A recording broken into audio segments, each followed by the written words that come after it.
for our listings.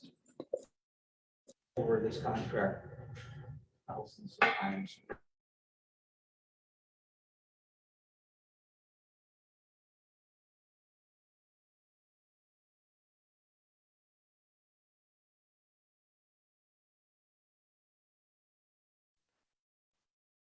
Carrie, sorry, we can't hear you.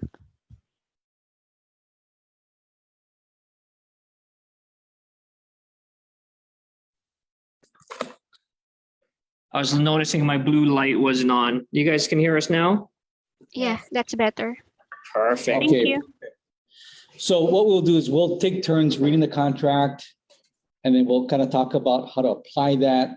And if anyone has any questions, feel free to bring them up and we'll discuss it. Okay. I'm not a broker, so basically what I share is based on my experience. Okay. The last class we finished ending with J, so we're going to start with section K, okay, which is staking and survey. We've got about a couple of hours, and we can take a break. We'll take a break in about an hour, 5-minute break, and then we'll start back up again. Okay, so I'll start it off. So we're going to start with K1, staking boundary points. Can you guys hear me on Zoom? Yes. Okay, perfect.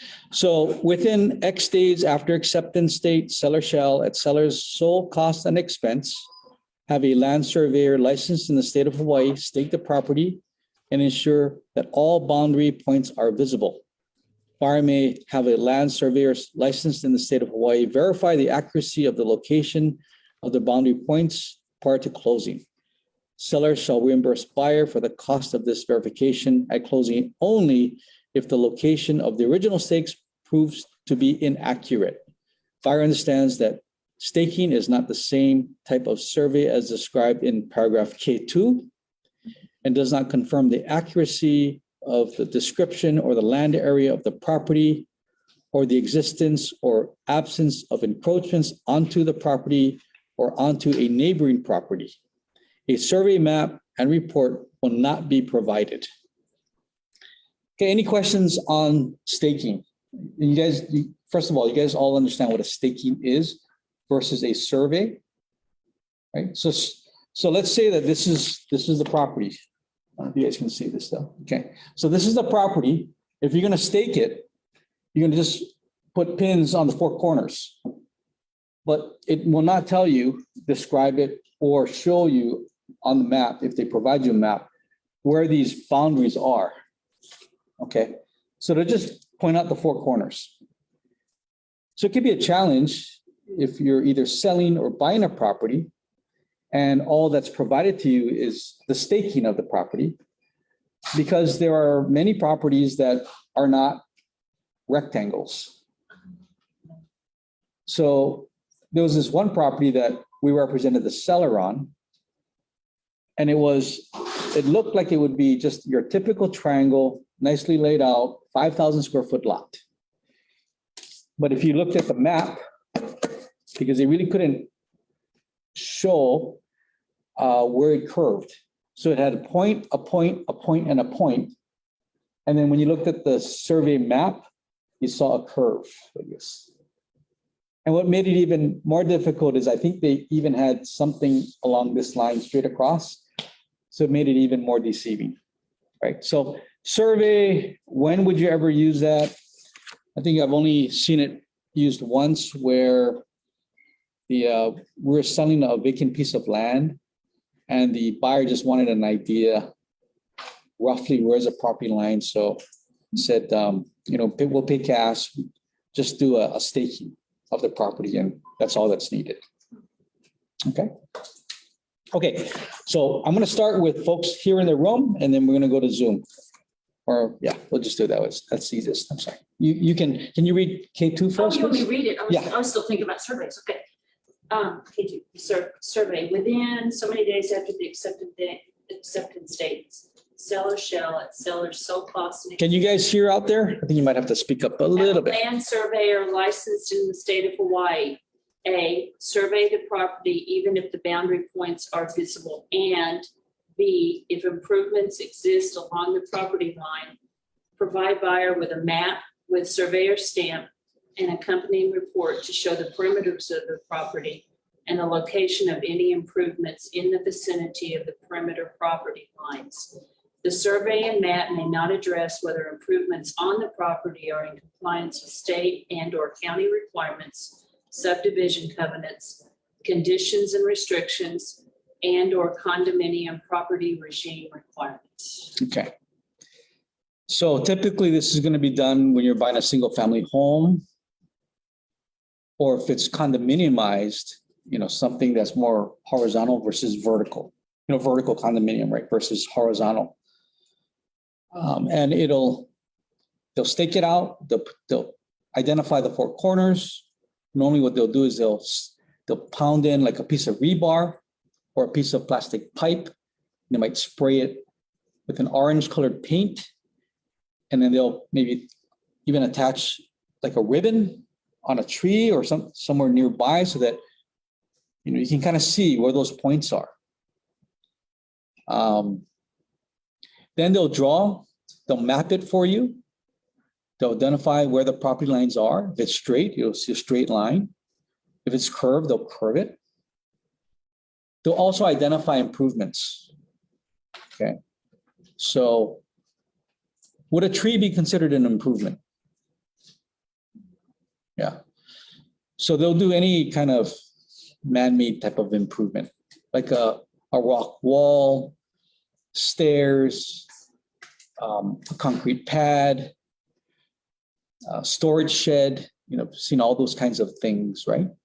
A garage, because there are some neighborhoods where things were built 100 years ago and they didn't really have the technology, nor did they pay attention to where the property lines are, or maybe they subdivided it later. And you've got some properties out there where, a part of the garage might be encroaching onto the neighbor's property. So they'll identify the encroachments, or I'm sorry, the improvements, not the encroachments. They'll identify the improvements. When they identify the improvements, would the surveyor tell you who owns the improvement? Who says yes? So if everyone else says no, then you're right, because surveyors typically would not know who owns the improvements.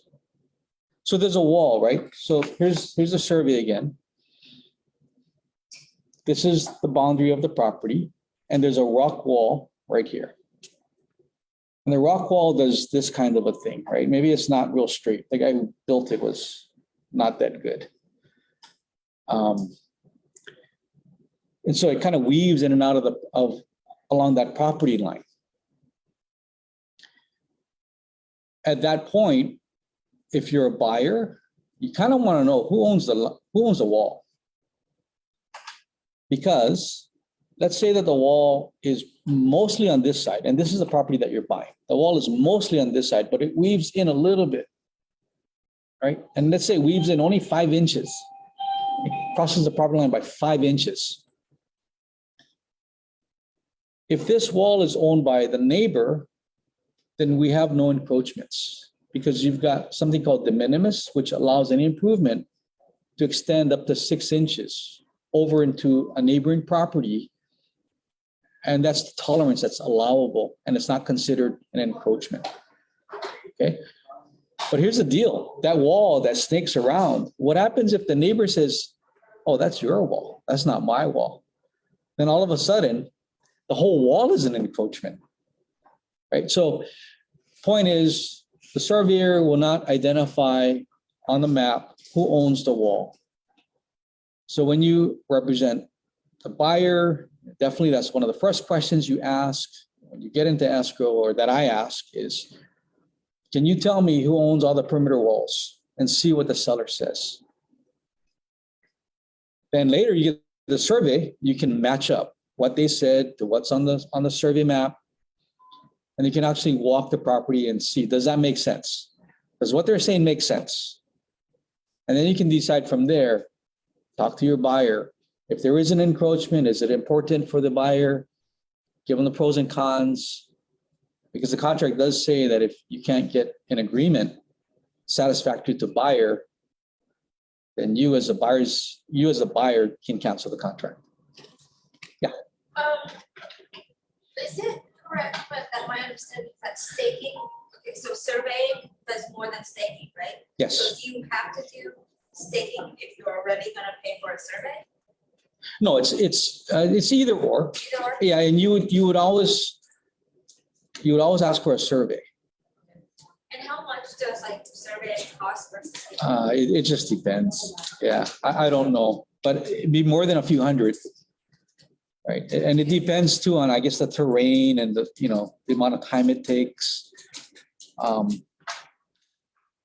yeah, and the survey, when they do the survey itself, the surveyors are looking, they use monument points and they triangulate, and I don't know all the terminology they use to describe how they actually do the survey.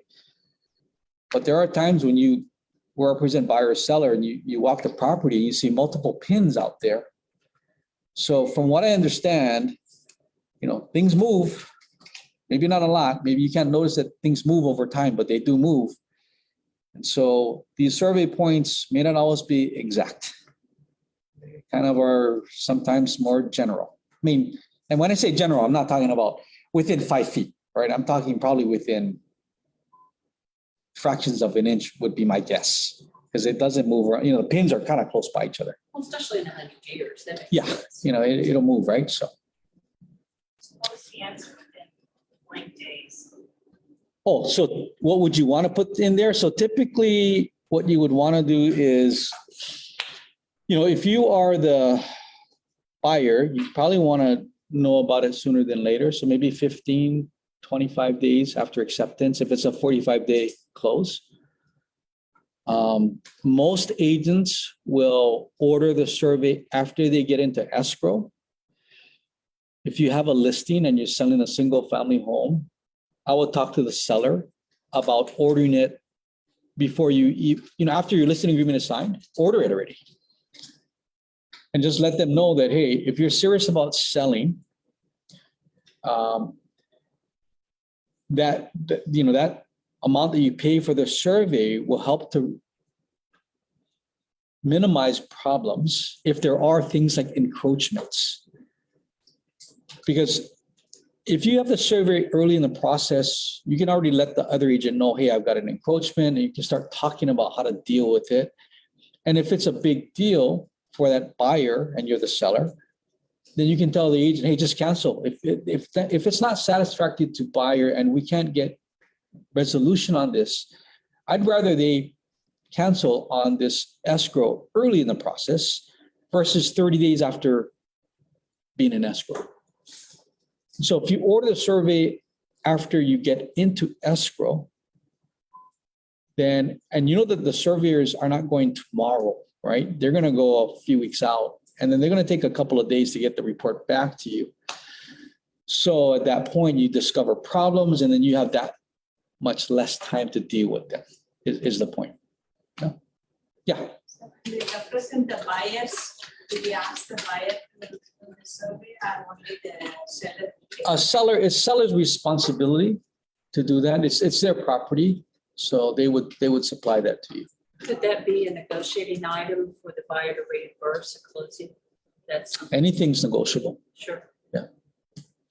if they're willing to do that. This market, I would probably think that might be a good thing to do if you need a survey done.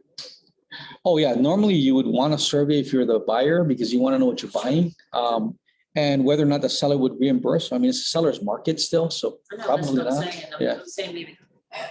Yeah, no, I'm sorry. I'm thinking of the staking part. Okay, got it. Got it. Okay. Yes. In seller's market also, do the sellers do it or the buyers have to do it? Oh, so it's typically the owner that does the survey, Always. not the buyer. It's the owner, What did it just say? Because seller. termite inspection is on the buyer during this market. Yeah, that's what, that was. Yeah. So termite is typically seller pays. That's customary, but it doesn't mean that seller has to pay. Buyer can pay, but seller's responsible in the contract to deliver. But it doesn't talk about who pays, right? That's why there are boxes Buyer pays, seller pays.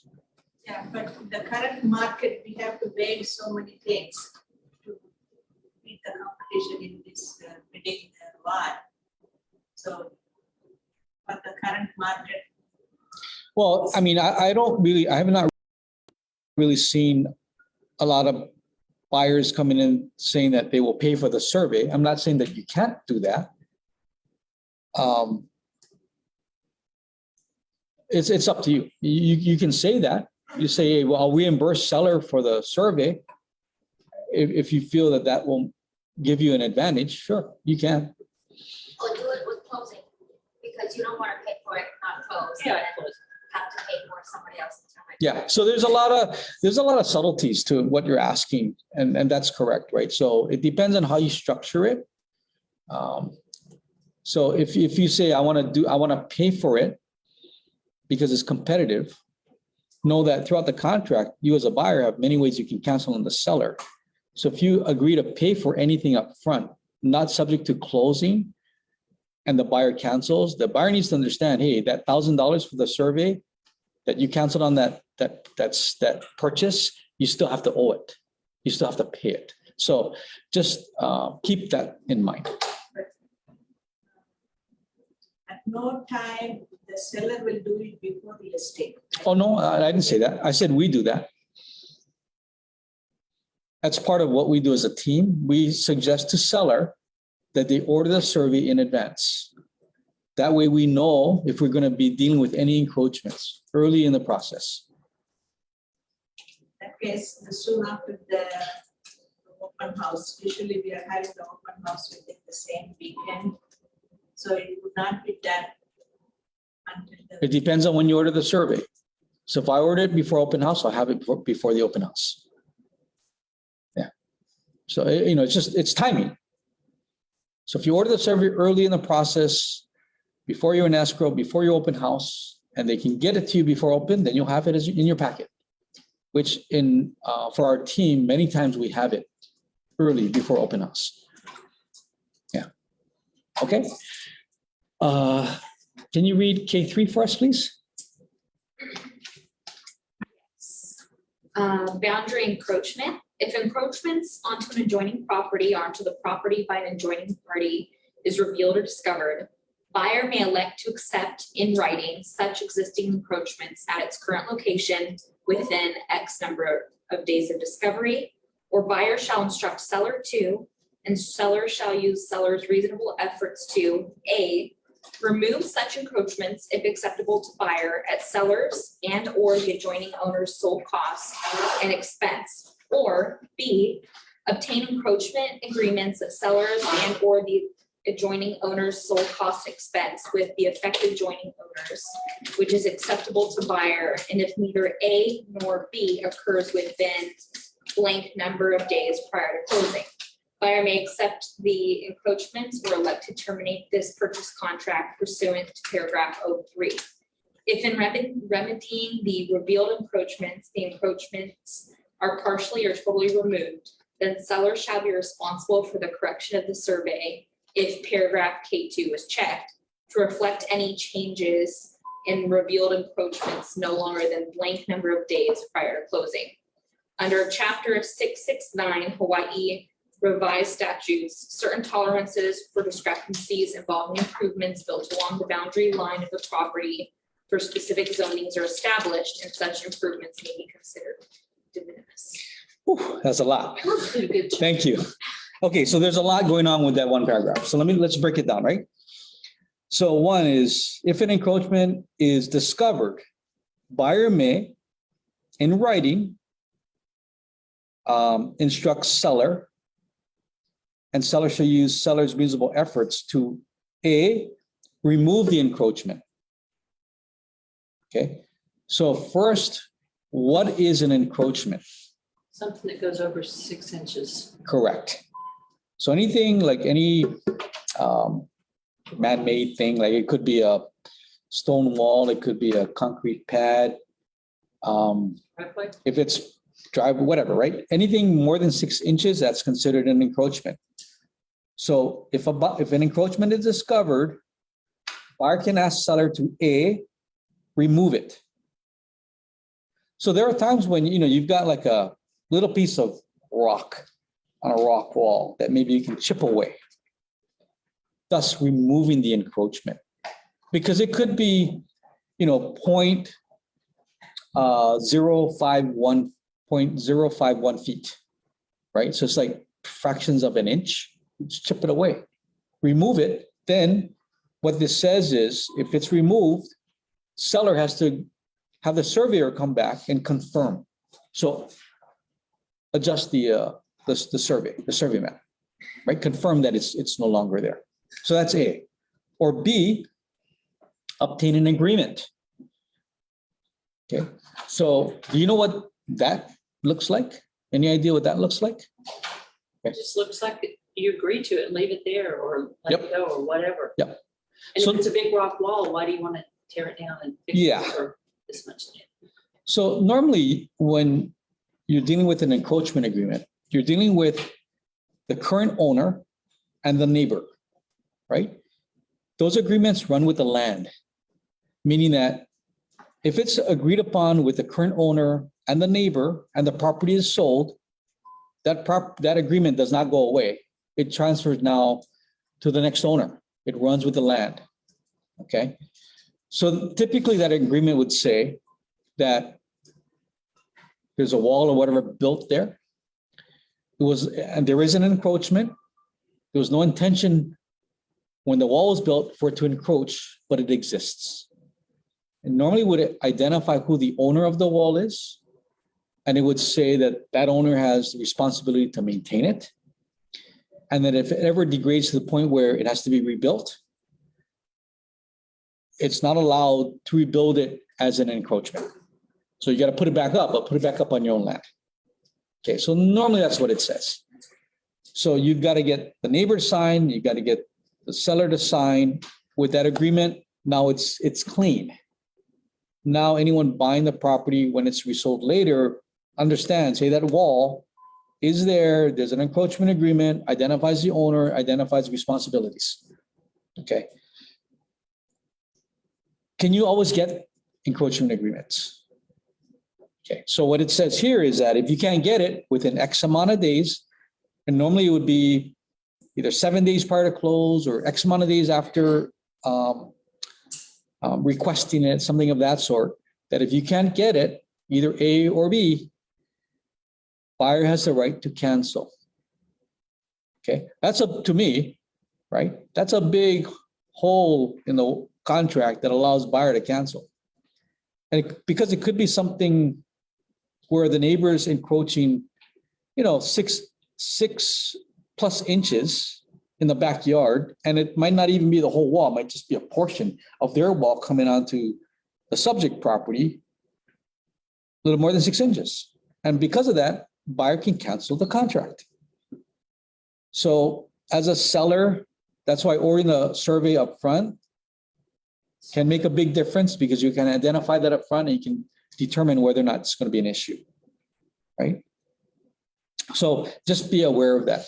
So think this boundary encroachment and the survey may not seem like a big thing, but it can have huge ramifications. Can I ask a question on that? Yeah. When you're writing these contracts and you're doing a condominium, what do you do on section K2 on the boundary? But you just put in A's and everything if you're not going to be doing a survey? And Well, yeah. I mean, I think it just kind of leaves a sort of, I'm Yeah, unsure. I've never seen that as a problem for condos. I don't know. It probably wouldn't be. Yeah, I don't know I'm if it just really wanting to make applies, sure to but fill it out right. it's just, I would just leave it as. An A or blank. No, I would leave it. I would fill it out. Okay. I think I'd fill it out because you never know. Okay. Right. Okay. I'm sorry. Can you read K4, please, for us? Yeah. Staking survey discrepancies. In the event that the staking or survey report reveals a material fact which directly, substantially, and adversely affects the value of the property, then seller shall make appropriate disclosures pursuant to paragraph I2, and buyer may exercise rights under paragraph I3. Okay. So if the staking For survey report material facts. Okay, so it could be where, we had a situation where the survey, so the owner, or the seller did their disclosure, did not disclose that the wall that was built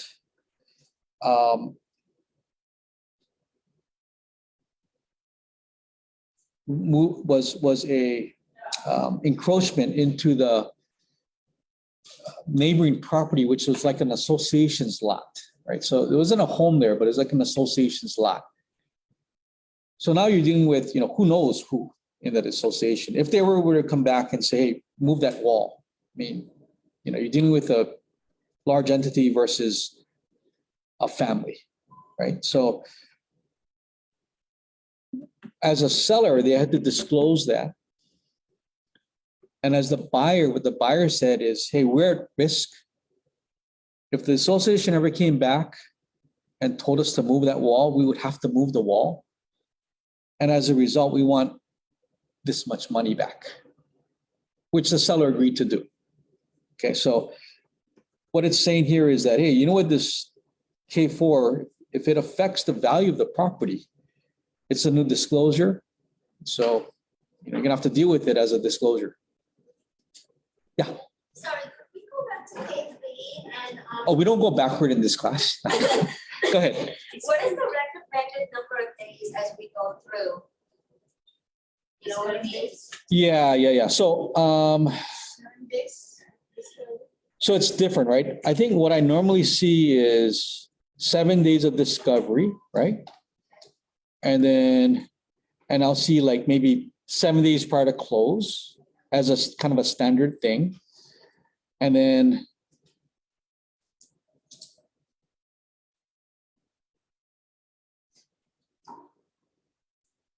yeah, I think 7-7 would be what I typically see. Now, if I know, and I'm the listing agent, if I know that I have an encroachment, I change all of those. I say, you can cancel, but 7 days after we let you know about it. And since we already have the survey, we let them know day one. So that's why any boundary encroachment, when we know we have an encroachment on our listing, we'll clear that within J1. Right. But that's because we have the survey. Right, If we don't have the survey, then how can you do that? You can't, so you want to give your buyer as much time as you could get if you want to do all that Yeah, stuff. so I'm talking about it From the seller. from a seller Right. standpoint. Right. When I see it from a buyer standpoint, I don't know of anyone else who does that. I've never seen it, but that's what we do. Okay. And so the reason I say that is when you get into contract and you write an offer, and you do want to write it how I just explained, not as a listing agent, but as a buyer, which is 7 days prior to close. You want to give your buyer as much runway as you can give them to make decisions on these items. But as a seller, and you've already given the survey and they know about the surveys. Oh, so we're talking from two different angles, right? If I'm buyer, I'm writing this, I'm giving my buyer 7 days prior to close. Okay, yeah, right, because this is a purchase Right. contract, sorry. If I'm the seller, I got from the buyer 7 days prior to close, I counter it. And I say 7 days from discovery, either cancel or proceed.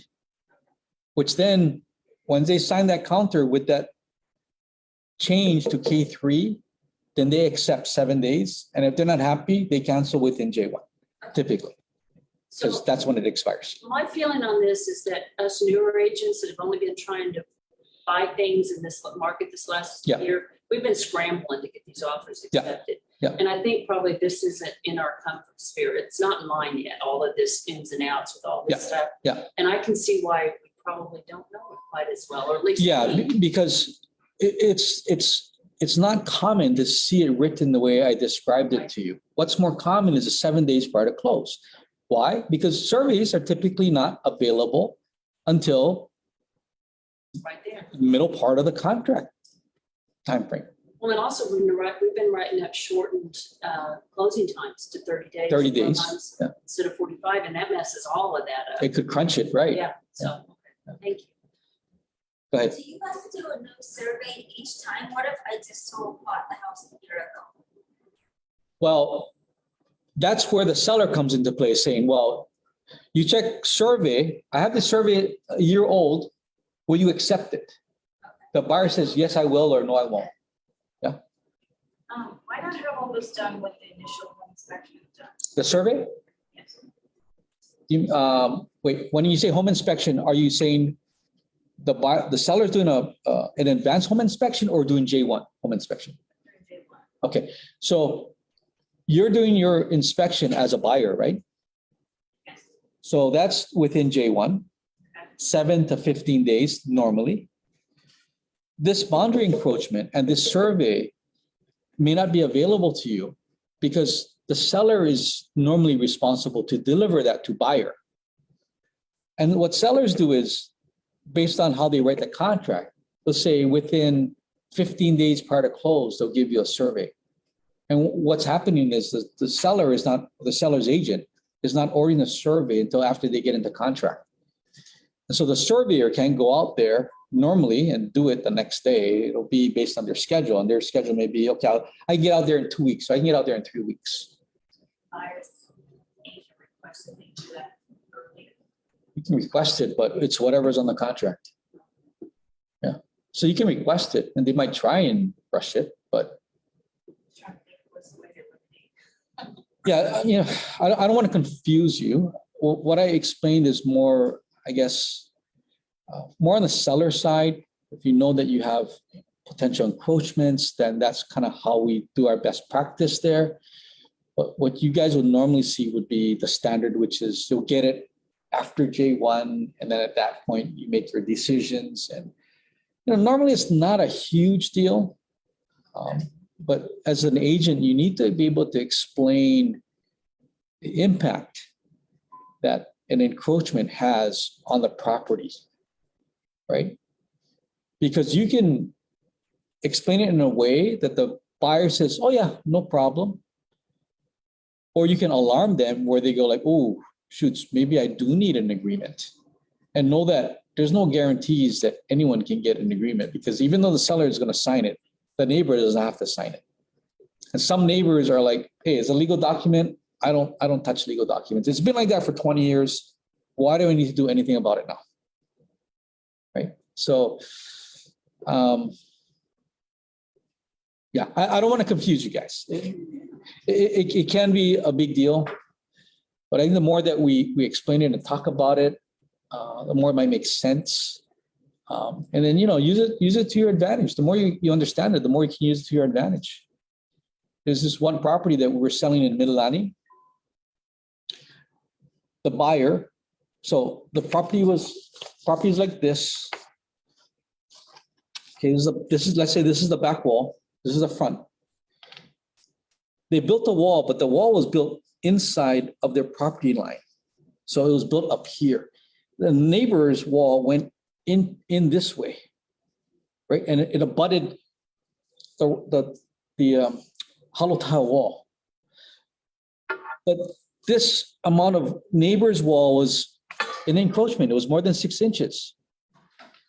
Okay, so I know what it takes to get an encroachment agreement, no guarantees, but it does cost me time, and it does cost the seller money because they have to pay an attorney to draft a document, and then you got to go over there, explain it to the neighbor. They have to have it notarized, and then it'll be recorded. So there's a lot of effort in doing that. So I told the agent, I said, you guys are asking for an encroachment agreement. They said, yes, we need an encroachment agreement. I said, okay, do you understand what you're asking for? He goes, yeah, I understand what I'm asking. Okay. I said, well, because if I give you an agreement, this wall can never be pushed back to the edge of the property line, because this wall, you've agreed to let it stay. So then he goes, okay, let me call you back. So he talked to his broker. He calls me back and says, just kidding, we don't need the agreement anymore.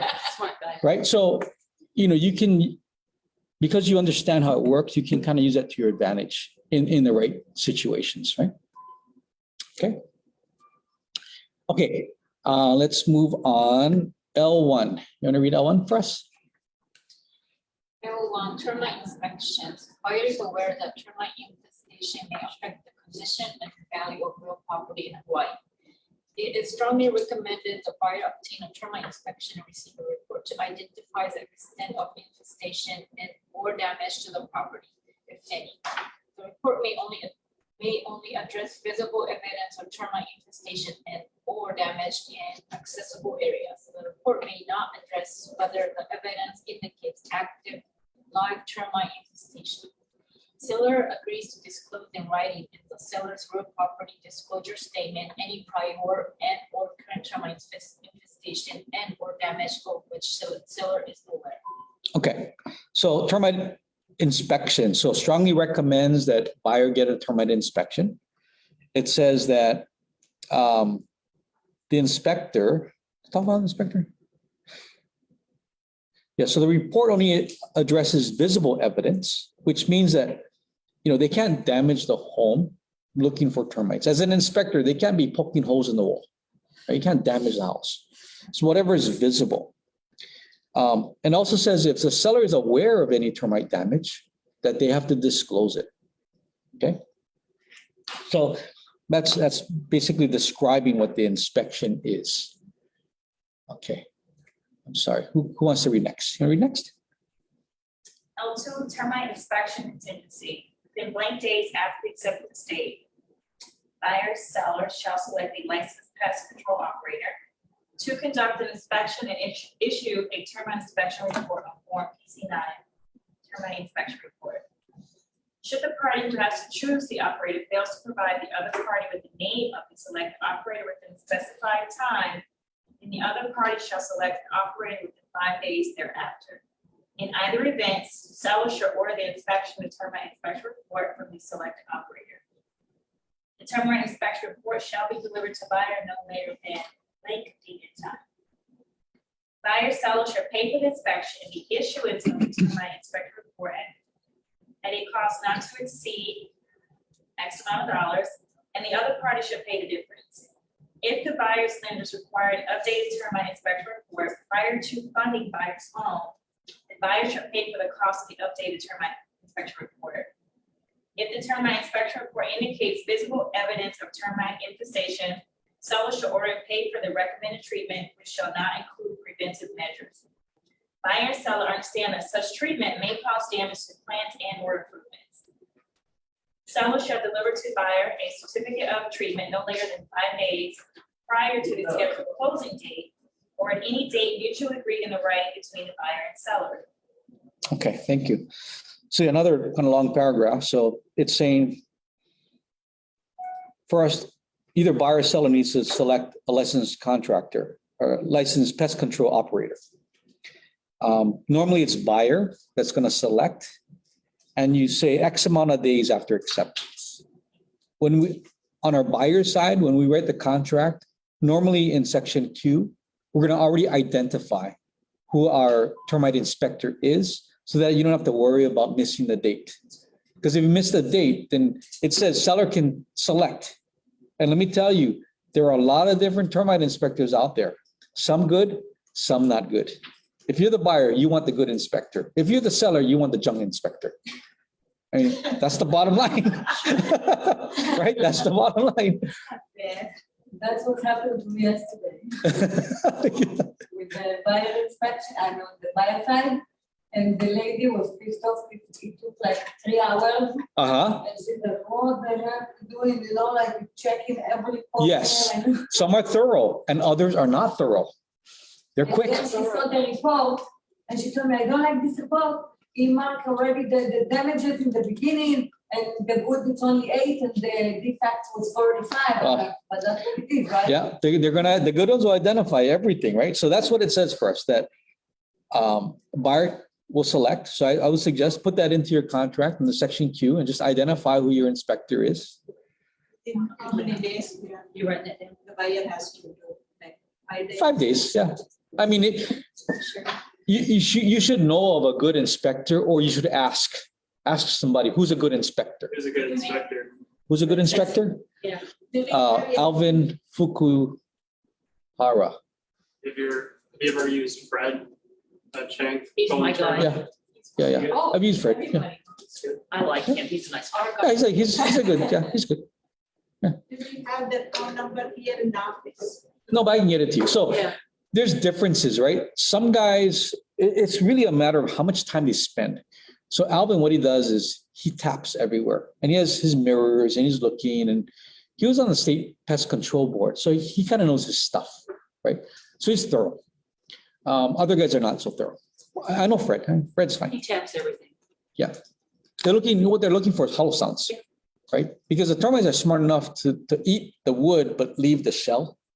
Because if they eat through the shell, then Something gets them. yep, geckos will eat them. So they're smart enough to do that. Okay, then it also says that buyer or seller shall pay for the inspection report, and you can select, and then you can put a cap on that. So you can say up to 500, and then buyer will pay up to 500 as an example, and then anything over 500, seller will have to pay for. Right? If you want to be real nice to the seller, then you say actual cost.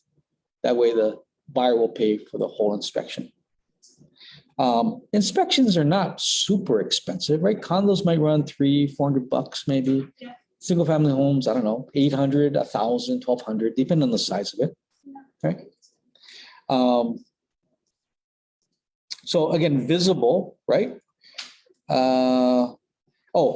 Here it says buyer and seller understand that such treatment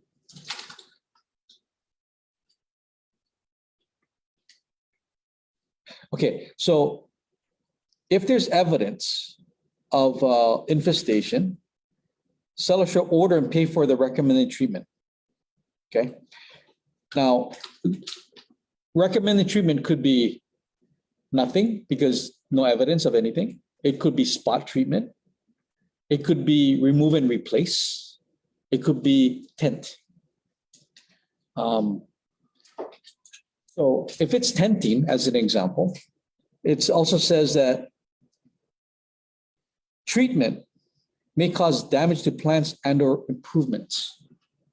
Okay, what that means is when they tent a single family home, they'll put a bag over it, a tent.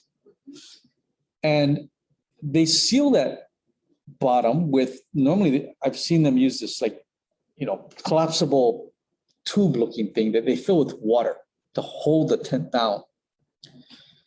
So they need enough space for the tent to hit the ground and to put the tube over it and fill it with water so that very little, if any, fumes will come out. But know that, and that tent is on for 24 hours. Anything inside of that tent typically will die, including plants.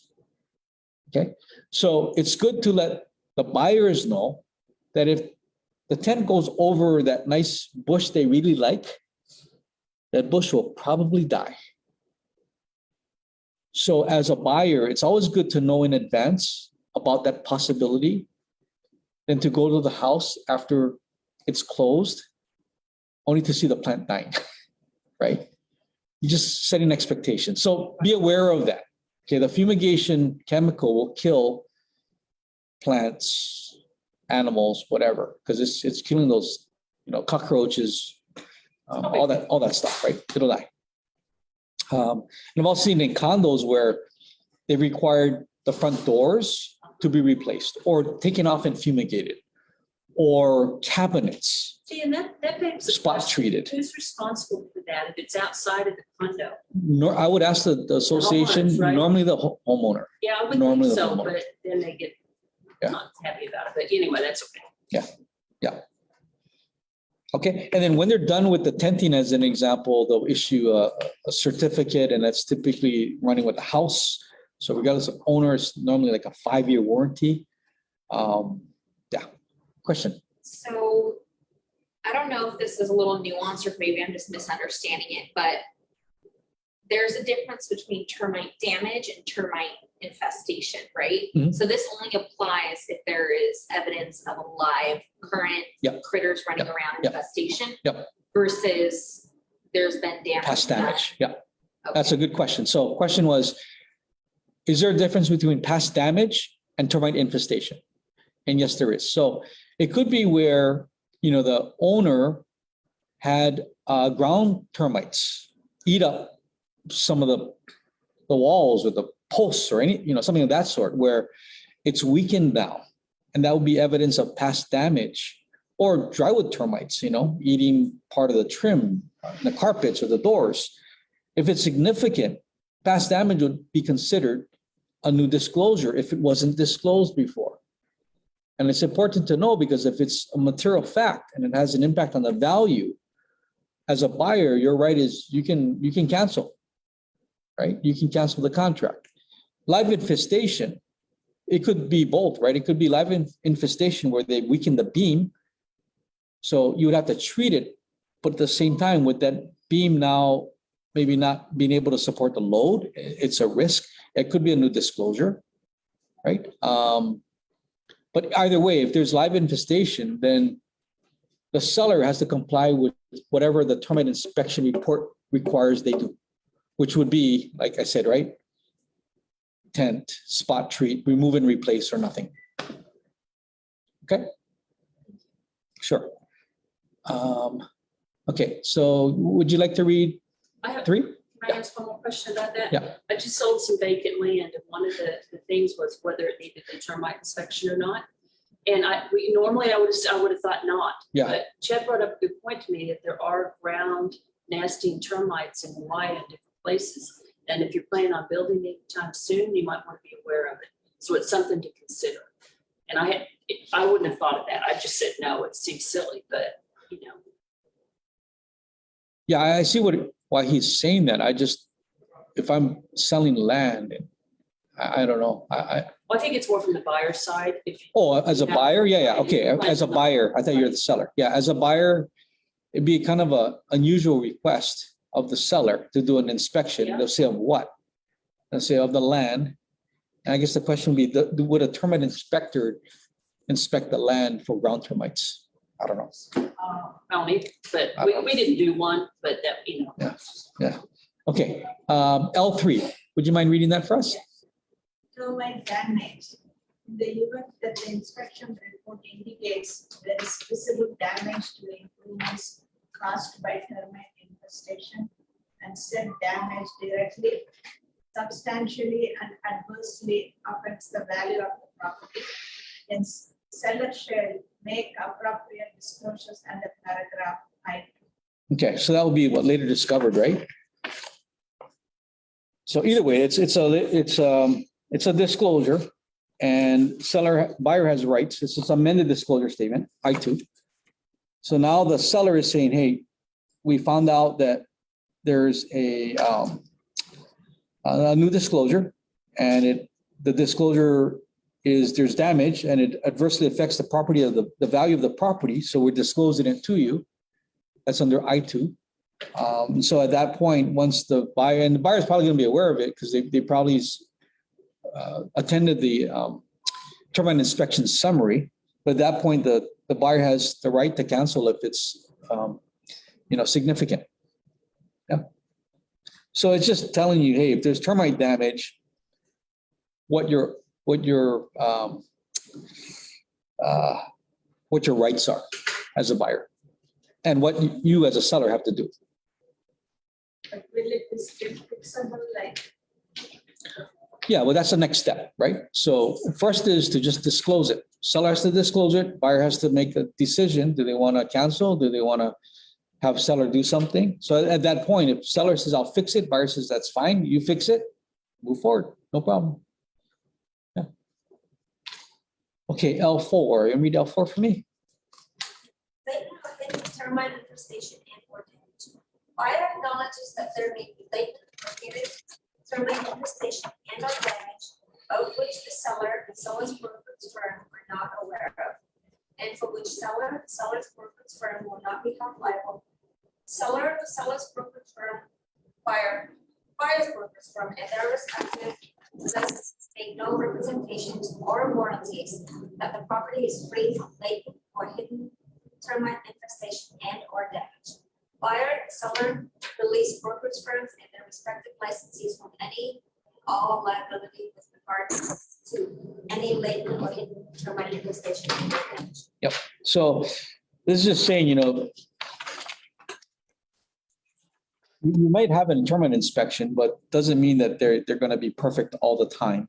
they're really tiny bugs, and they do a good job of hiding from people seeing them and predators seeing them. So yeah, it's saying, hey, we can't guarantee it, and so just be aware of that. Okay, I think it's a good time for a 7-minute break, and then we'll start up again with M1. I hate for M1. M1 makes me crazy. Yeah. So I'm going to start my timer, 7 minutes. Document. Yeah.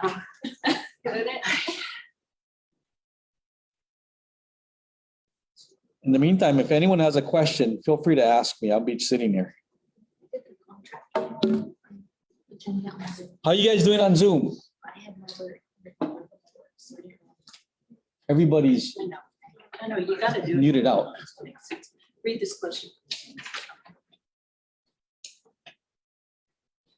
Yeah, when it says highly recommend have this reviewed by a lawyer. Anybody ever reviewed by a lawyer? What do you tell people when they ask that? Yeah, there are things in the contract when you just read it that way, makes the buyer kind of nervous. So I think section R6, I think it is. You read that, right? It kind of puts things into perspective. Up here, we've got the expert here. Let's talk. So R6 is disclosing what we as agents are responsible for, or our area of knowledge where it is, right? So it's saying, we're real estate agents. We're not attorneys. We're not architects. We're not Yeah, surveyors. I'm actually gonna ask. So if you need special help there, please hire for that. So it's not to say, hey, this is so complicated, you better hire an attorney. It's just that we as real estate agents, we cannot be giving that kind of advice. And I think if you come from that perspective, makes a little more sense to the buyer. Because some buyers, that line gets very blurry. Well, how come you didn't tell me about that this is not built according to, proper building codes? Or how come you didn't tell me that it doesn't have a permit for this? Or how come you didn't tell me about the condo docs and these issues with whatever, right? And it's because we're not experts in those fields.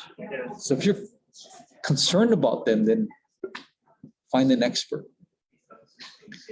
Because if you don't kind of explain it in some way like that, they might assume that you are. And all it is them not being happy, and then they're gonna start saying, well, I wanna take you to arbitration, I wanna sue you, or whatever it is. And a lot of times it's just because they're not happy. Yeah. Thanks. How long have you been an agent now? Less than a year. How many, any transactions? I just finished my 4th. Oh, that's nice. That's a lot of transactions for less than a year. And how's it been going? Good. Learned a lot. From the first to the fourth, right? You probably learned a whole lot. Yeah. I mean, just One, even the basic stuff. at least it took like 3 or 4 hours to show me how to write a contract on I the just first did. one. Yeah. Yes. Now I was I- asking a question. Now you kind of know, right? Yeah. 30 Well, no, minutes to an hour. think, I see Yeah. that. Depending, when this change happened, it took me a little longer. Okay. Okay. Yeah. Things Hey, Jim, changed. I have a question for you. When you're finished. Go ahead, Joanne. Thanks. Thinking about like survey and that kind of stuff, and then I've dealt mostly with condos, so I just have a separate question on that. When somebody buys a condo, obviously there's all the rules and regulations with the HOA. And I came up with this because it's an issue my neighbor's having. They bought their condo and the person who they bought it from was a builder. So he had done a whole bunch of renovations and he did get them all permitted, but they were not approved by the association. So how do they, I mean, what do you do in a situation like that? Because when they bought it, obviously they didn't know it wasn't approved. But then the association doesn't want to cover any issues. So they already bought it. Yeah, this was years ago. Yeah. So they bought it. And so you're saying that the city, Supposedly supposedly his permits were approved because, I mean, he made major changes. huh? Normally it's the association saying, yeah, no problem, but the city not approving it because no permits were ever requested. It's rare that I hear it the other way. It's really weird. So, yeah, Like, that's for example, I know in a lot of these condos, we have lanais. yeah. Some people, they got the approval, they Yeah. pushed the wall out to the lanai, so they don't have a lanai, but then the association said, yes, you can do that, but then you're responsible for that part. Like, we don't cover those sliding glass doors anymore because you've now changed them. Yeah. So it's, So what does your client want to do? Do they want to sell or are they just living in it that way? no, I mean, they love it. They're just like all the rain these past few days, they had leaks and whatever, and the association's like, well, your condo's been changed and we didn't approve it. We don't want to cover it. Yeah, I mean, unfortunately, that's the situation, right? That the association may say, we'll cover what was approved and we won't cover what was not approved. So your client has to just kind of either go and try and get it all approved or just roll with it if an issue ever comes up. Yeah, like because it was so long ago, there's really nothing they can do, correct? Yeah, have they reviewed all the documentation that was given to them from the purchase? And they couldn't find anything? Probably not, but they just, they're much older and their story is, well, we didn't know. Yeah. I mean, I think as time has gone on, people become much more particular and picky about, and as agents, right, our knowledge improves and people start getting sued because values are increasing, that it'll become more and more of an issue. Whereas back then it may not have ever been an issue. People were like, yeah, no problem. It's been like that for 10 years. No one's ever gonna complain, right? But the challenge is that's what happens when you have things that are not permitted. The city, so I'm talking about the city, or not the association, although it probably would apply there as well. It's typical that people find out about it because somebody complains. They'll complain about a neighbor saying, hey, they enclosed that. And so I want to make sure it is properly permitted. Because if it weren't for the neighbor calling the city about that property, the city would never know. Yeah. I just found it an interesting situation. And I thought, this late in the game, I don't think there's anything they can do. Yeah, I mean, one of my first transactions, that was an issue where we bought a condo and you look back from the exterior, you're looking at the building, right? And you see enclosed. Not all of them, but a lot of them are enclosed. So you think to yourself, the one that we're buying is enclosed, should not be a problem. So we ask for evidence, approval evidence, no approvals. Okay. So what's the risk to the buyer? Well, the risk to the buyer is the city could make them take it down.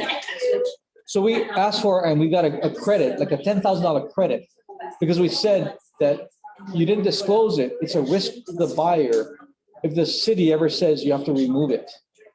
And know that when the city, when developers design these buildings, it's based on living area square footage.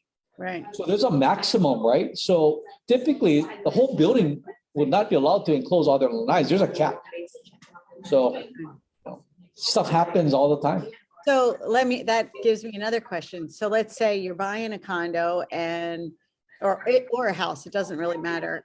And they did some improvements that were not permitted. Can you put in your thing saying that they have to get that passed before you purchase, or does that just take too long? You can, but it would be, it would not be easy to get. So I've done that before. I required that the seller close all permits before closing. The seller was an attorney. They signed off on it. I don't know if he understood what he was signing off on because it took him 6 months to close the permits. So for any seller to accept that provision, it'd be hard. If they knew what they were signing, they probably wouldn't accept it. They probably were saying, no, I'm selling it as is. Well, especially not in this market. Yeah. Yeah, especially not in this market. Absolutely. Okay, thank you. Yeah. Okay, I'm sorry, 7 minutes are up and I think everyone in here has read. So we are going to move on to our Zoomers. And Joanne, can you start for us? Why don't you read M1A? Okay, M1A. mandatory provision of Okay, guys, documents. we're gonna get started. Can you hear me? Yeah, In go ahead. accordance- In accordance with Hawaii Revised Statutes 508D-3.5, in the residential real property, if the residential real property being offered for sale is subject to a recorded declaration, the seller shall provide buyer with the following documents and any amendments or supplements thereto to the extent applicable. Articles of incorporation or other document, if any, creating the cooperation or the corporation or association whereby the corporation or association has the power to enforce the declaration. 2, bylaws of the corporation or association. 3, declaration or similar organizational documents and any exhibits thereto. 4, any rules relating to the use of common areas, architectural control, maintenance of units, or payment of money as a regular assessment or otherwise in connection with the provisions, maintenance, or service for the benefit of the property or other real property or common areas. Okay, so those are all the condo docs, yeah, that you typically receive when you're buying a condo for your buyer to review, which I'm sure all your buyers read every single word in those documents, which I'm sure all you agents read every single word in those documents. I kind of joke about that, but I would read it. I mean, you know, a lot of it is legalese and a lot of it is hard to understand, but you know, you start to get the gist of it, right? Is, you know, who developed it, when it was built, you know, things of that nature, right? Just familiarize yourself with the documents. It's a lot, but Well, then I have a question about that. Yeah. Why is it they have to be bought and paid for a copy of this stuff? When the seller comes and gets it, why if they have them themselves, are those not okay for escrows and stuff? You always have to pay and order them from the association. okay. So the question is, why wouldn't if the seller has copies of all the documents, why would the buyer ask the seller to provide this information from a third party, Yeah. from the association or from whomever? Okay. I guess So, that's the question. yeah, I don't think it says that. I don't think it says that you have to order it. I think it says how you deliver it, but I don't think it says that you have to order it from a third party. I'll put it to you this way. If I'm the seller and I have all of my documents and I'm positive I have all my documents and I want to give that to the buyer to fulfill M1. As an agent talking to the seller, I still would not recommend they do that. And it's because, let's say they're missing a page. Let's say that they missed something that was mailed to them.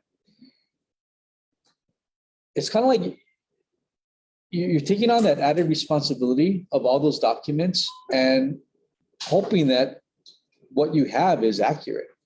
Because if later on it's discovered by the buyer that, say, an updated financial was not provided, and in there's like evidence of a new assessment coming out or something of that sort, then you know that's trouble. Yeah, no, I see that. And I think I just wanted to hear the explanation that you would give. Yeah, that's my opinion. Mine wasn't as eloquent, I'll guarantee you. Yeah, but I mean, really it's the risk.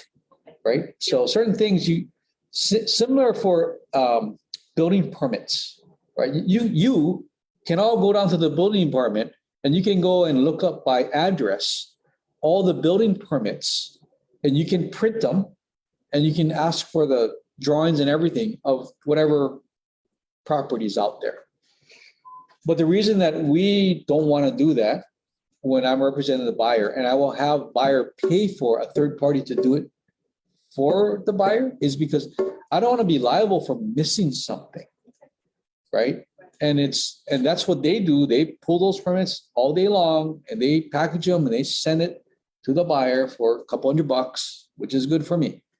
And I don't have to do that. And they get, you have a professional pulling that information, giving it to buyer. No, thank you. I'm sure everybody knows that, but I like the risk word in there. No, not everyone knows that, Okay. because there are sellers that say, why do I need to pay for that when I have it right here?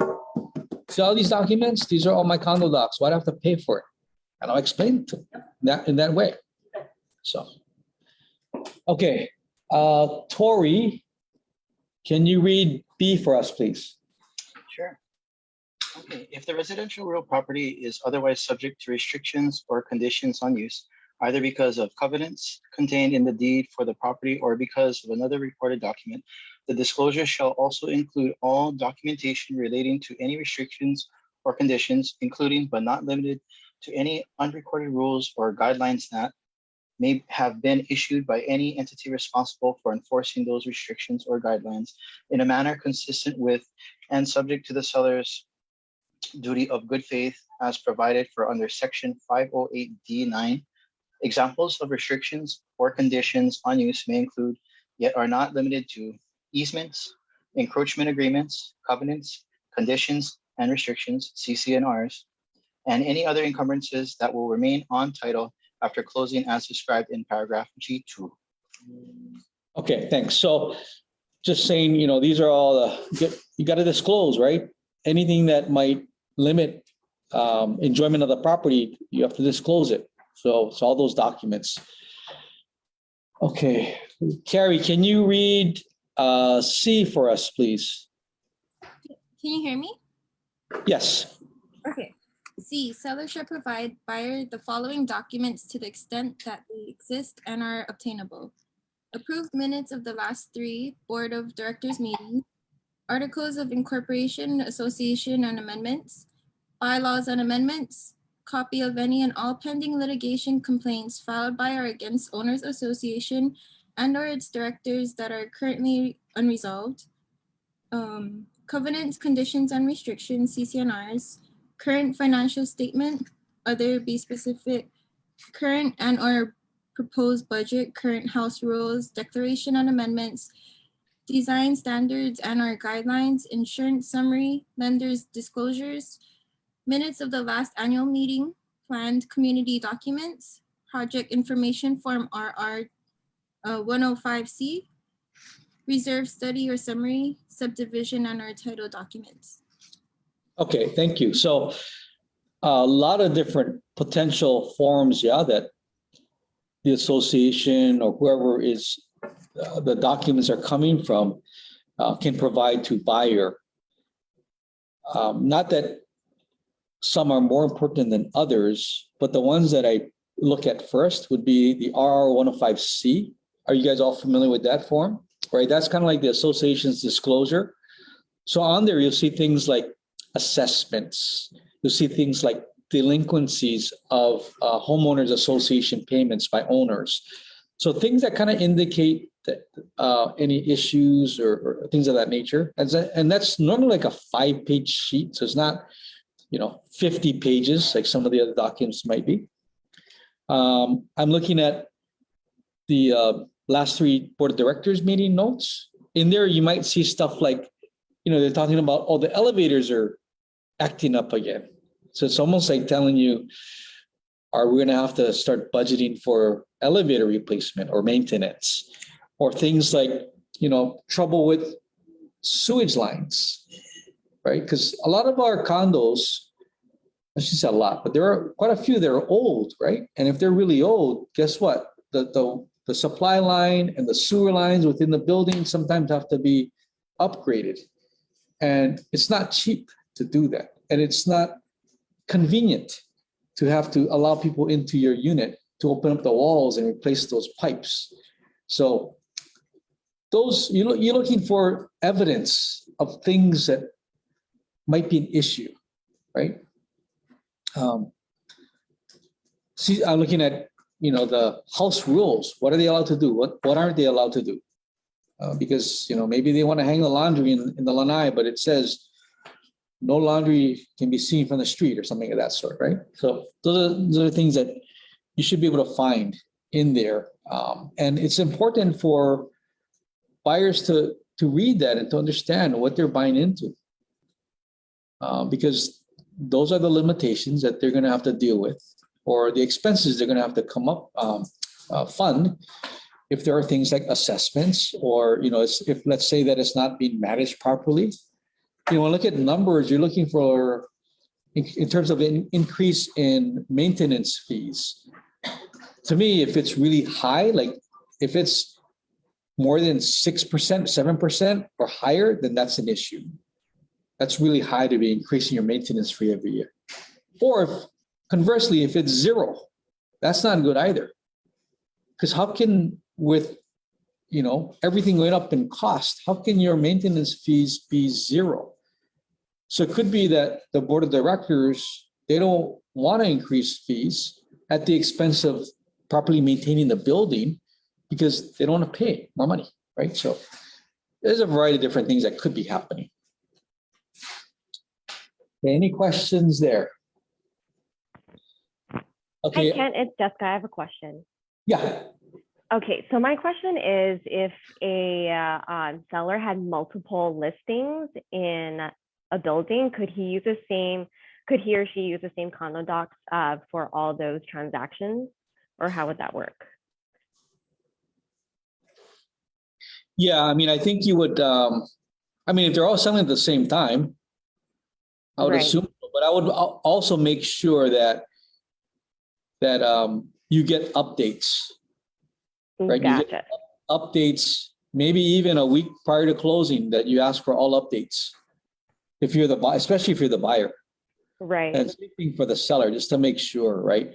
And as a seller, you want to make sure that you're getting the documentation to the buyer when needed contractually, and that you don't miss anything so that you can avoid any issues after closing, right? Because, there's one thing to find out about let's say a new disclosure, let's say a new, something bad happened, right? It's one thing to find out about it right before closing. That's bad because you got to deal with it. But the good thing, you have time to deal with it because you haven't closed yet. What's worse is you close and then you find out about a disclosure that should have been disclosed but wasn't disclosed.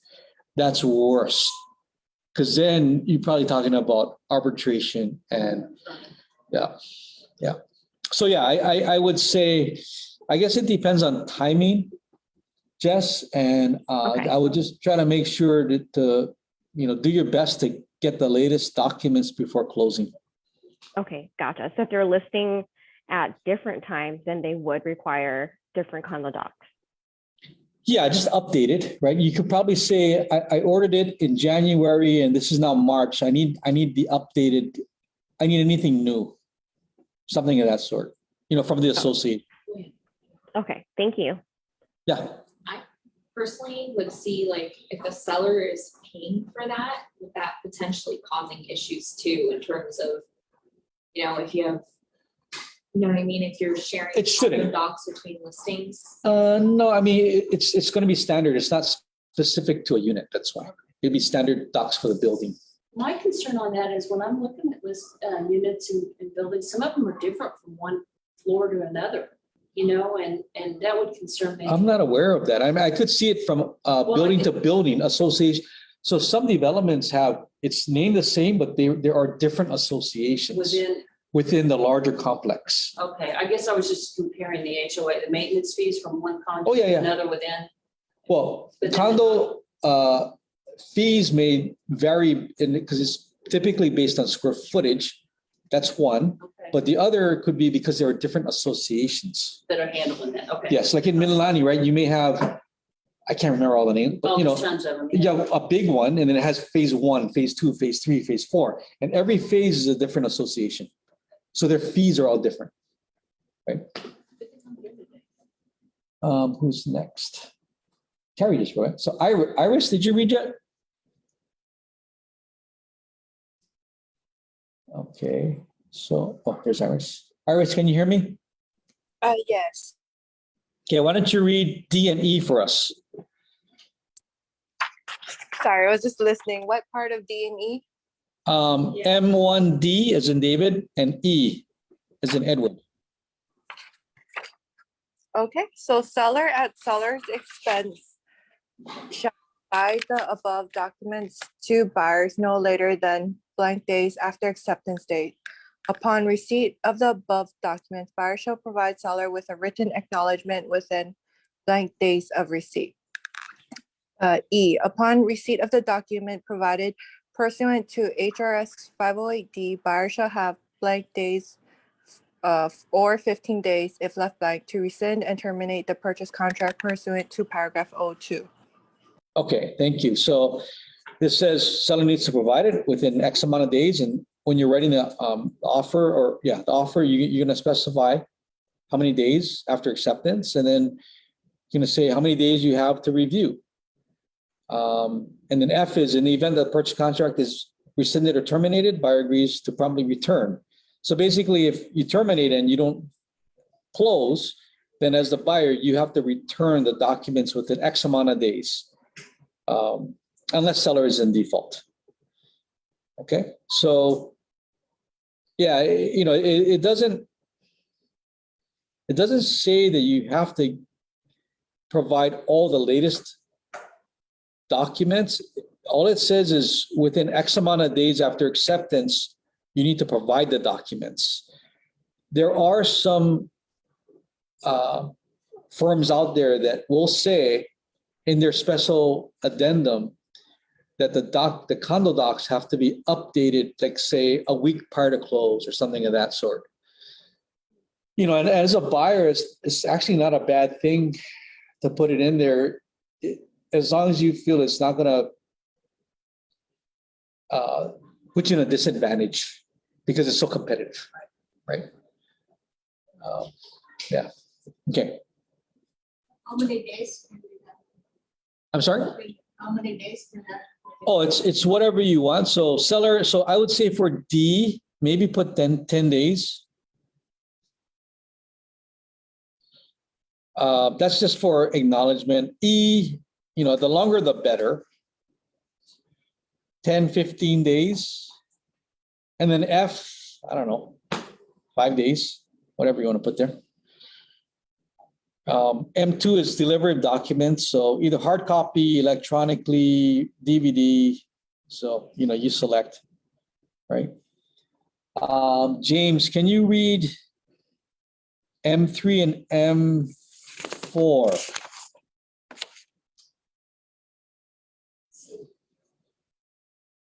Hey, James, you there?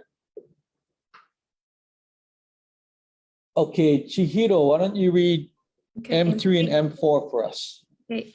Documents issued during escrow period. Seller shall provide buyer with any additions, supplements, modification, and amendments to the documents described in M1, A, B, and C, above which are issued during the escrow period. If there is any information in these documents that directly, substantially, and adversely affect the value of the property, then seller shall provide an addendum disclosure statement pursuant to paragraph I2. M4, review of documents. Buyer is advised that brokerage firms' scope of service does not include the interpretation of documents provided.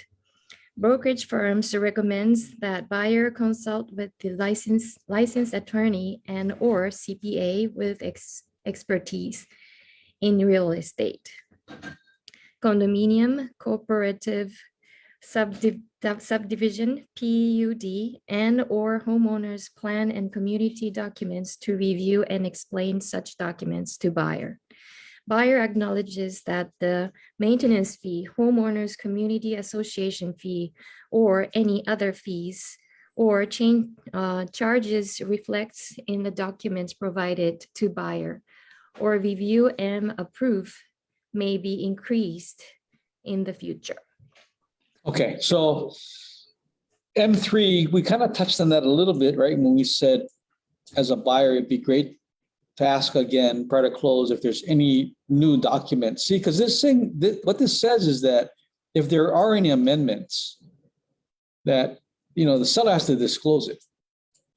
But it doesn't really give you a time frame, right? It just says if something becomes available, seller's got to disclose it. What if seller says, well, I didn't know about it, right?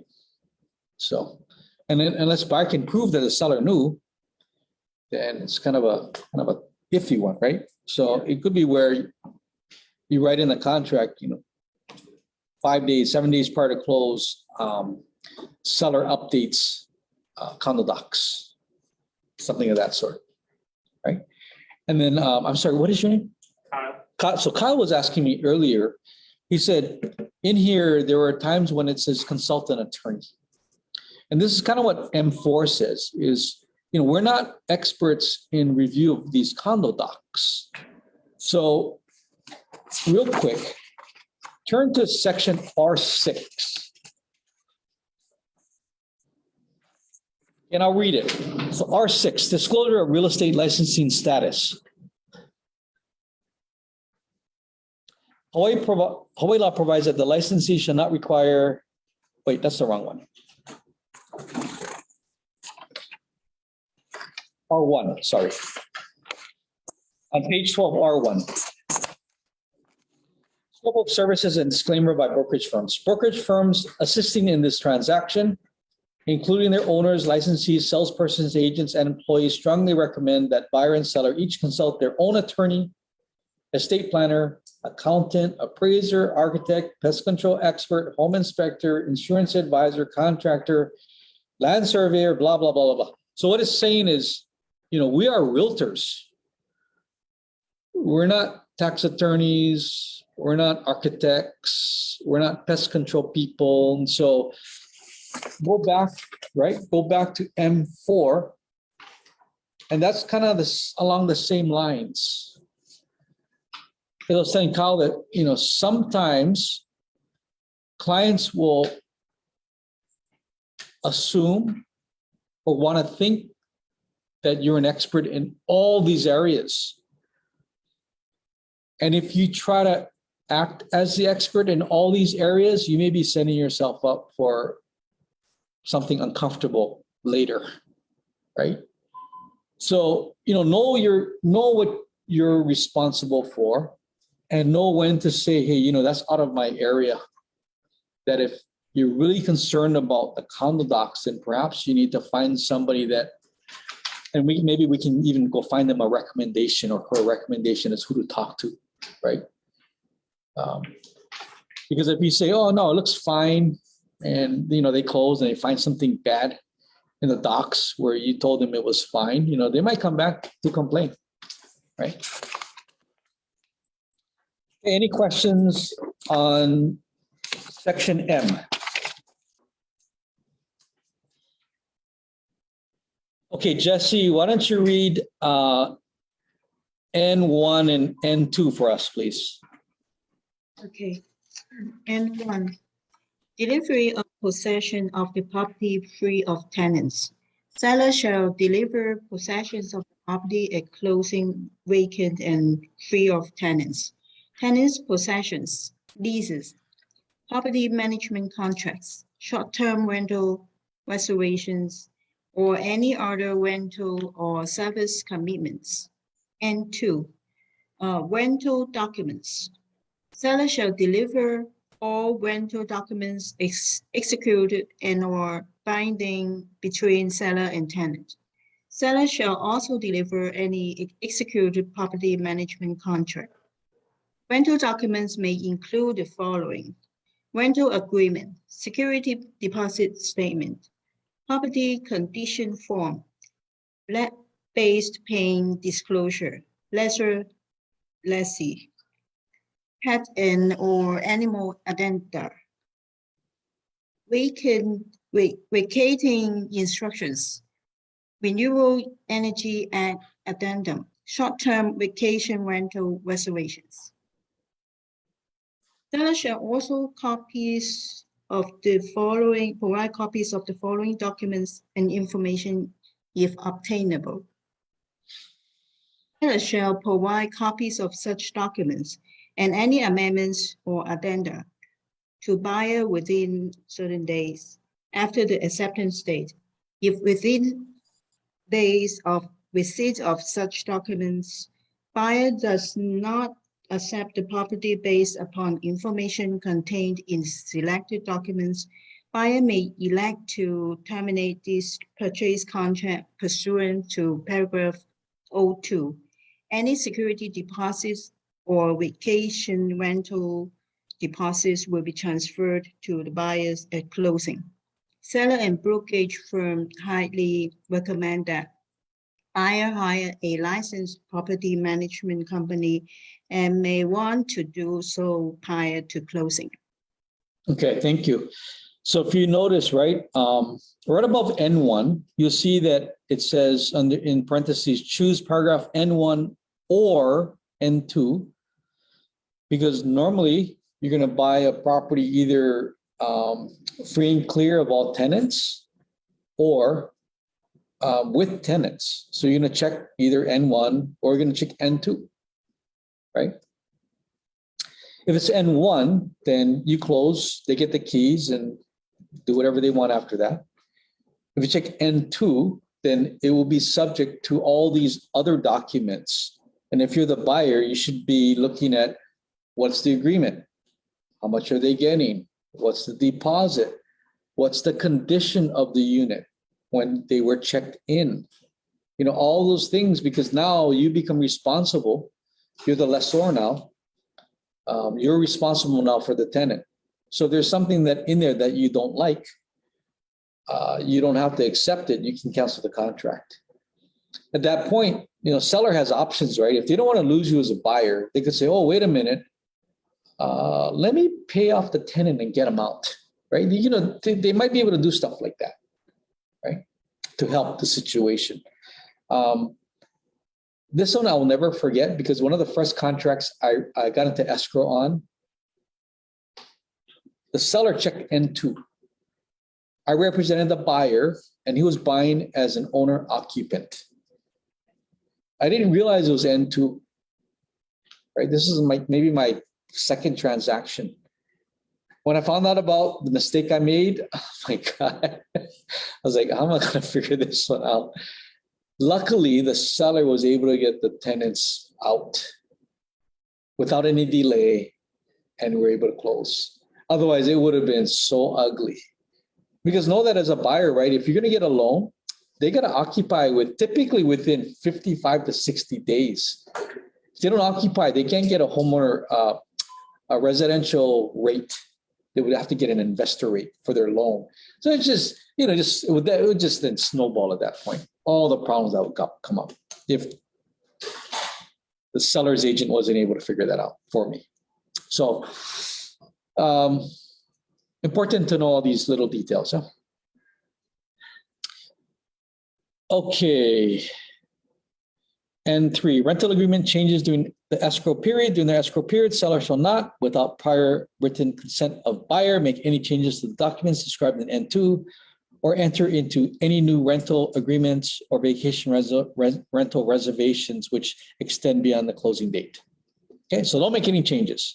If you've given in the docs, it's saying seller, don't make any changes. Okay.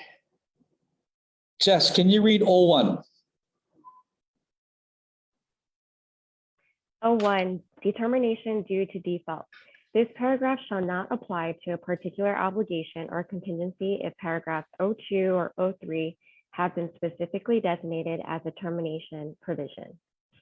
In the event that buyer is in default for failure to perform buyer's obligations under this purchase contract, seller not being in default, seller may terminate this purchase contract and A, bring in action for damages for breach of contract, or B, retain the initial earnest money deposit and all additional deposits provided for in this purchase contract. However, if the buyer has performed the obligation prior to seller delivering written notice, terminating this purchase contract, then this termination provision shall not apply to such obligation. In Okay, the you- event, Yeah, sorry, go go ahead. ahead. Yeah, go ahead. In the event seller is in default for a failure to perform seller's obligations under this purchase contract, buyer not being in default, buyer may A, terminate this purchase contract and bring an action for damages for breach of contract, or B, seek specific performance of this purchase contract. However, if the seller has performed the obligation prior to buyer delivering written notice, terminating this purchase contract, then this termination provision shall not apply to such obligation. The foregoing shall not exclude any other remedies available under the law to either seller or buyer due to the other party's default. Okay, so O1, there's three, right? O1, O2, O3 in terms of termination. So O1 is the bad one because somebody did not do what they're supposed to do and they're in default. If buyer's in default, then seller can keep deposits. If seller's in default, then buyer can make seller sell, right? Even though seller may not want to sell. So O1 is bad. And O1 is, let me see. I have one example. I'm not sure. I can't remember now if it was O1 or O2. It was tied to, it was O1. So there was a home that we were selling.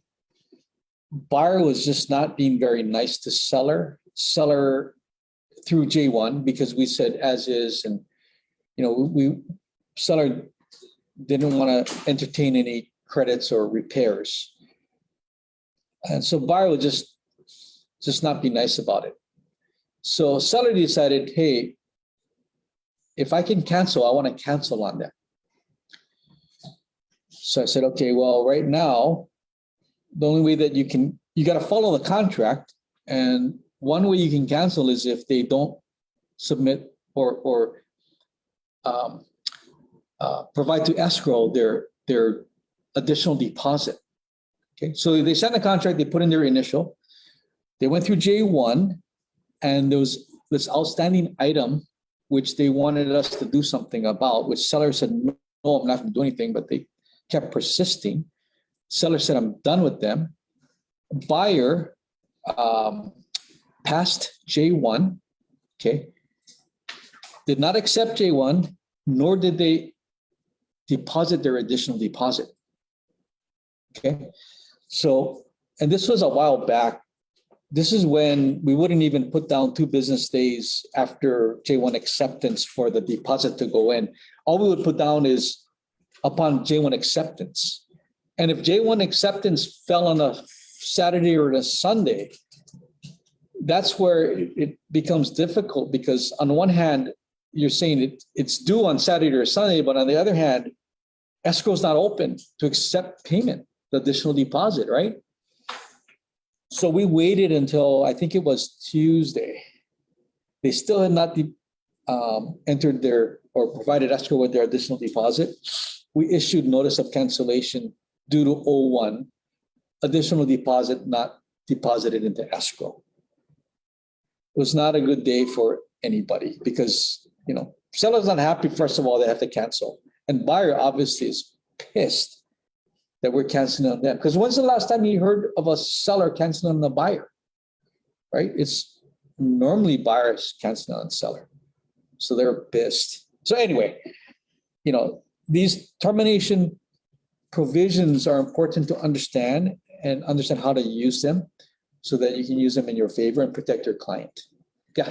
In that instance, how do you do it with the other agents so that you still maintain that relationship? Oh, you're not going to maintain that relationship. Well, so we have a duty to our client. And so I can't tell the agent, hey, this is what's going to happen, because then I'm not representing the seller, right? I'm compromising that trust. So when that happens, I mean, you know, they'll I just, don't know if there was like a gentler way versus. no, there's no gentle way, because either you gotta cancel or just threaten. But I mean, at that point, seller said, I'm done with them. Let's cancel. Yeah, so unfortunately, no. And I don't even remember her name, but yeah, I don't think she was a very active agent to begin with. Thank goodness. So. See, that to me begs the question, why are we even using these as-is, you know, these addendums? Because people still negotiate, they still. Oh, no. So as it says that They don't have to. they don't have to, and seller is not providing any warranties, but it doesn't say that buyer gives up their rights. Buyer still has I the right. recognize that. It's just like, but if you're gonna go ahead and then ask for it, you shouldn't have signed the as-is to begin with. No, not, I mean, it depends on, if you're a seller, you can be saying that to buyer's agent, but if you're a buyer, you're like, no. I don't care, as is as is, but I still can cancel. Well, yeah, no, I recognize that. I Yeah. do. I'm just saying, it just seems like it's a lot of extra trouble and explanation for something that kind of just gets pushed aside and people want to negotiate Well, over. you know, what happens is when you close, right? Yeah. On the deed, it'll say that buyer bought in as is condition. Okay, well, With then that's a no, good explanation. yeah, with no warranties from seller. That's what I needed to hear. Yeah, and then like, I just did a transaction where, you know, the list price was here. Our offer price came in here. The seller came back here. And then we said, okay, we'll be here. So we're happy with that price because it was actually under, it came in under appraised value, as it turns out, right? And then as we go through our, and we ordered the appraisal up front. So we knew about the appraised value before the end of J1. That's why this is all I know.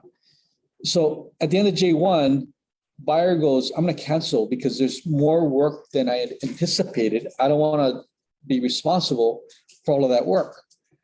So I said, okay, well,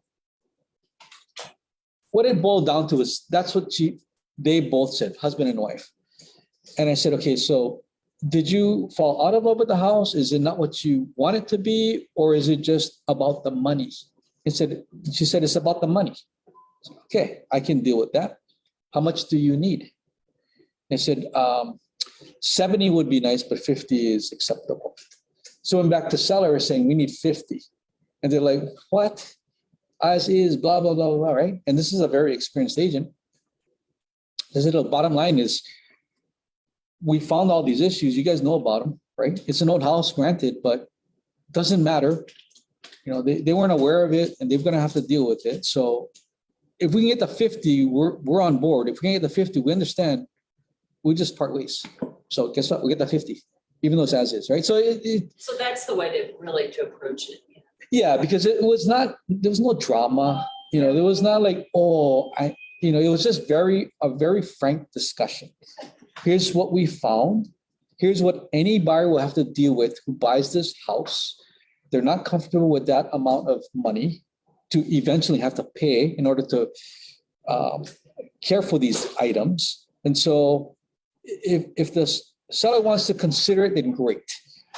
But we respect the fact that we said we're not going to ask for anything. And we're just throwing it out there because we can close, we will close, but we're going to we need 50. And we understand, we said we're not going to ask for anything, but just in the event that seller wants to, we'll take it. Thank you. So at the end of the day, they said, okay, we'll give you 50. I'm actually writing this stuff down in my head because I like the way you explain it. Yeah, I mean, it's just what made it easy is that the seller was, the buyer was very, they knew what they wanted. They knew that if they couldn't get this, then they would move on. What would have been difficult is if the buyer said, well, I'm not sure, maybe 50. And then you've got to go and present something when let's say that they might have taken nothing, but they want 50, so then you're in a position where you don't know if you should say they'll cancel if they can't get 50. because they're not telling you that. All they're telling you is they want 50, but they're not telling you they have to have 50. So that's where you kind of gotta, narrow it down. So up front, I was telling them, hey, if we get into contract at this lower price, which is lower than what the seller wanted and lower than what the seller said was their drop dead number, we got a lower number than that, that when we get into escrow, we cannot be nitpicky. So I'm trying to manage both sides, right? We get in, we have all these problems. And then you know what they tell me? Well, Ken, I thought you said we can't ask for anything. I said, yeah, but you know what? If you're going to cancel, we'll give them that option. We'll leave it up to the seller. Because yeah, we said we weren't going to ask, but you know what? We went this far. We'll leave it up to the seller. If they want to go 50, then we'll move forward. If they don't want them, then we'll just agree to part ways. Yeah. Okay, who's next? Shauna, can you read O2? Termination within contingency time period. Should this purchase contract specifically designate this paragraph to govern the termination process for any term of this purchase contract? Any party given the right to terminate this purchase contract pursuant to such term and who elects to do so must deliver to the other party a written notice of termination prior to the expiration of the time period or the date specified in such term. If the party given the right to terminate fails to deliver the written notice to the other party within such time period or by such date, the termination right shall be deemed to be waived as to that party and can no longer be used by that party as a reason to terminate this purchase contract. If the terminating party so terminates this purchase contract, buyer and seller shall promptly execute all cancellation documents requested by escrow, and escrow shall, unless otherwise agreed to in this purchase contract, return to buyer all deposits previously made, less the amount of any escrow expenses or fees chargeable to buyer. Thereafter, neither buyer nor seller shall have any further rights or obligations under this purchase contract. Okay, thank you. So O2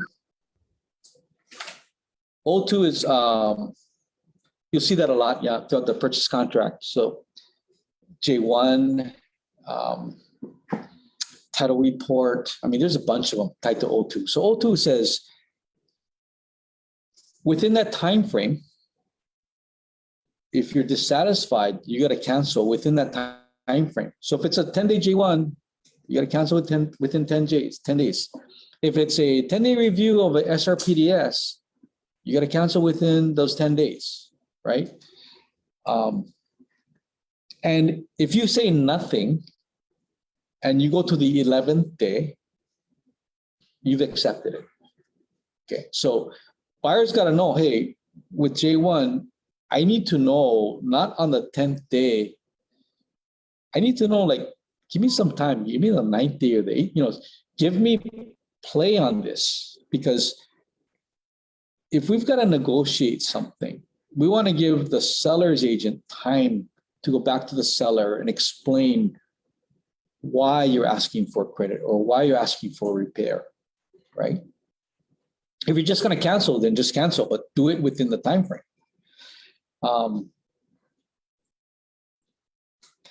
When it comes to J1 negotiation, like that same escrow that I said we got the 50 on, right?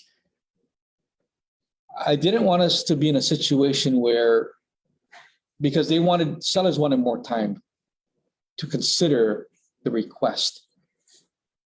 I didn't want to run into a problem where, we're waiting at 11:50 p.m. because 11:59 p.m. ends the day, wondering, are they going to approve it or not? So I had 2 J1s out there that I had the buyer sign. One was just an automatic cancellation, and the other was a cancellation if they don't accept the request for the 50,000.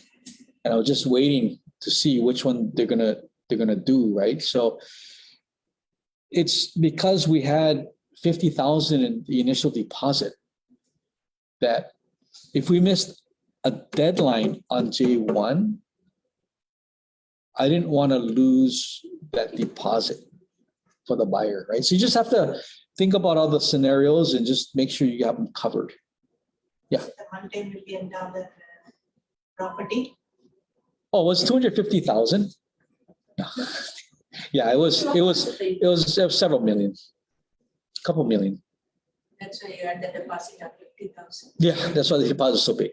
That's correct. And that's why the credit was so big. Yeah, it was over a couple million. Yeah. Okay, 03, termination after a specified contingency condition time period. So should this purchase contract specifically designate this paragraph to govern the termination process for any term of this purchase contract, any party given the right to terminate this purchase contract pursuant to such term, and who elects to do so must deliver to the other party a written notice of termination within X days, 7 days if left blank, of the expiration of the time period or date specified in such term. If the party given the right to terminate fails to deliver the written notice to other party within the time period specified in this paragraph, the termination right shall be deemed to be waived as to that party and can no longer be used by that party as a reason to terminate this purchase contract.